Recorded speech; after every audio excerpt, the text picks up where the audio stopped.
झाली नाही की असं उसाच्या गाड्या चालू झाल्या बघा. थंडी असतो. बापरे, वातावरण बघा आजचं. करून घेऊन चालले सगळं बॅग बांधून येऊ.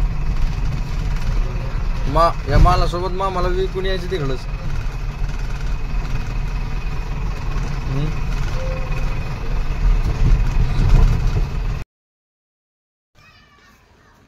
प्रत्येक गावामध्ये अशी एक टाकी राहिली तर कुठल्याच गावकऱ्यांना पाण्याची कमतरता भासत नाही. बघा, वापरण्यासाठी म्हणा, त्याच्यामध्ये गावातील जनावरे त्यांच्यासाठी पाणी वगैरे पिण्यासाठी, सर्वांना म्हणजे सर्वसामान्यासाठी मिळून मिसळून राहायचं म्हणलं तर असली टाकी गावामध्ये राहणं खूप गरजेचं असतं. आता जुनी झाल्यामुळे टाकी बघा लिकेज झाले,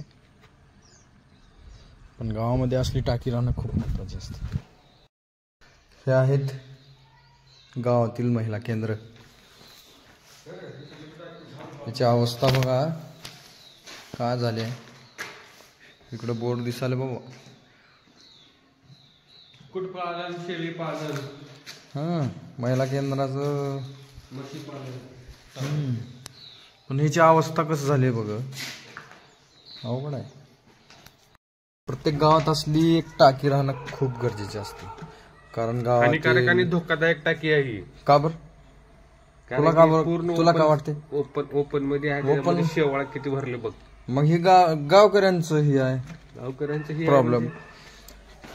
पण कसं आहे, गावातल्या जनावरांसाठी चांगलं आहे. म्हणजे रोग कसले पसरत त्याच्यानं माहित राहील. ते तर आहे, डास वगैरे होणार. कसलं लिकेज झाले तरी याच्याकडे किती दुर्लक्ष केलं जाते बघ. पण गावातल्या जनावरांसाठी चांगलं असते उन्हाळ्यामध्ये पाणी वगैरे प्यायचं. खरंच तेरे संसार क्या हाल.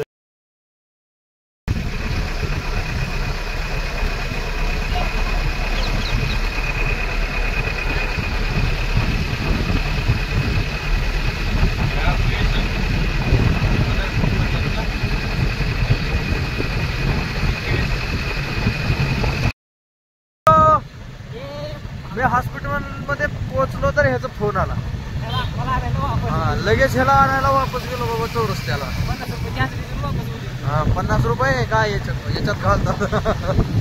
या खर्चुल्याला आणायला गेलो तुम्ही, खर्चुल्याला या तेव्हा पुढे एक गाडी तेव्हा गाडी पंक्चर झाल्यामुळे उशीर झाला, याला आणायला आलो.